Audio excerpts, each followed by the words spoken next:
Now, first on the Western Slope, you're watching KREX 5 News this morning. Good morning, and thanks so much for starting your day with all of us here at KREX 5 News this morning. I'm Jennifer Lee. Here's what you need to know to start your day. A district judge has an upcoming court date, but this time he will not be the one making any rulings.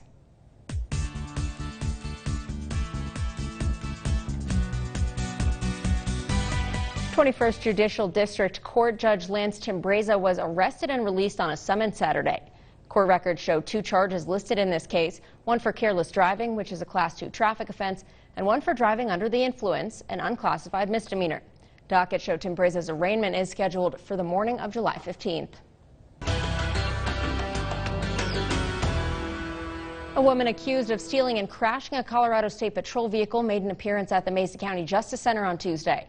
The case against Vanessa Jaramillo is believed to have started when she crashed a stolen SUV into a concrete divider near the Beaver Tail Tunnel. She fled the scene, but law enforcement spotted Jaramillo in the Colorado River, and they were able to retrieve her and take her into custody. While handcuffed and placed in the back of a CSP patrol car, she somehow managed to make her way into the driver's seat of that vehicle and drive it away.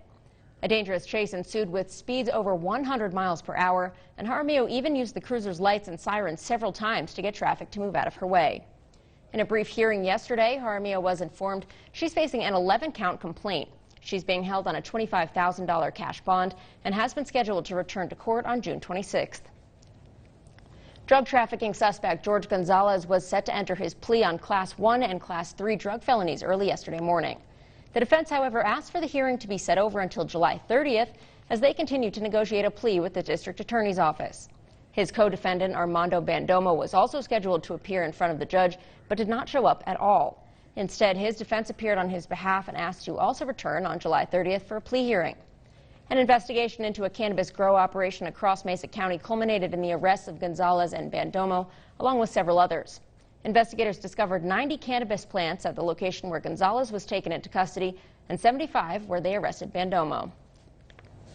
Nearly $2 million is going to be awarded to 17 different Colorado County Sheriff's offices, with $150,000 heading here to Mesa County. If an inmate at the Mesa County Jail suffers from opioid addiction, their jail sentence can be one of the best times for them to get treatment. And with this new funding, the Mesa County Jail is set to partner with the Grand Junction Treatment Center in a joint effort to address addiction. It also focuses on the root cause for treatment because starting and continuing opioid treatment may prevent a deadly outcome. Their tolerance level changes, so when they go back to their regular drug use, if they go back to the levels that they were using prior to that withdrawal, they're at a much higher risk for deadly overdoses, with the goal that whenever they leave our facility, they'll be able to continue that treatment. That goal is a continued flow of health care, whether diagnosed in or before incarceration. And the U.S. Department of Health and Human Services says treatment options are usually limited to 3 different drugs. A Colorado state bill to address substance use disorders asks that jails receiving this funding have a policy in place by January 1st of 2020. We're currently in the midst of the 100 deadliest days, which is what CDOT calls the 3-month span between Memorial Day and Labor Day, in which the most deadly crashes in Colorado occur. So the Grand Junction Fire Department hosted a driving safety event last night to offer advice to teens and their parents. The 1-hour program covered topics like the risks of teen driving, adding younger drivers to an insurance policy, laws of restricted licenses, and specific tips for teaching teens to be safe on the road. And while the program was geared towards teens, organizers say events like these help make everyone on the road safer. The less experience that you have behind the wheel, the more likely you are to be able to potentially get into an accident. So the more educated people are about the dangers of the road and things to be able to look out for, the safer everybody ends up being. CDOT began the 100 deadliest days with their Summer Blitz DUI enforcement period, which will extend through June 24th. And here's the news you may have missed last night while you were sleeping. If you thought RoboCop was just science fiction on the silver screen, think again. The city of Huntington Park, California is deploying its very own robotic officer to monitor public outdoor areas like parks. It's called HP RoboCop, and city officials announced the high-tech addition to the police force in a news release after testing the robot at a 5K event last month. Perhaps Mars shouldn't be called the red planet anymore. According to NASA's new image of the 4th planet from the sun, there appears to be signs of blue and purple. A scientist from the University of Arizona says the blue might come from water ice, However, a scientist from the Mars Reconnaissance Orbiter says the blue could just be an optical illusion. Officials say the crater, which is about 16 meters wide, probably formed sometime between September of 2016 and February of this year. Dry, dirty, shaken, or stirred this Wednesday. Today we are celebrating the gin drink with a twist. June 19th is National Martini Day. The martini is not just James Bond's favorite drink, it's one of the most popular mixed drinks around the world. The original version is pretty easy to make. You just take some gin, you add vermouth, ice, and an olive or a lemon twist. Over the years, the classic martini has gone through some changes though.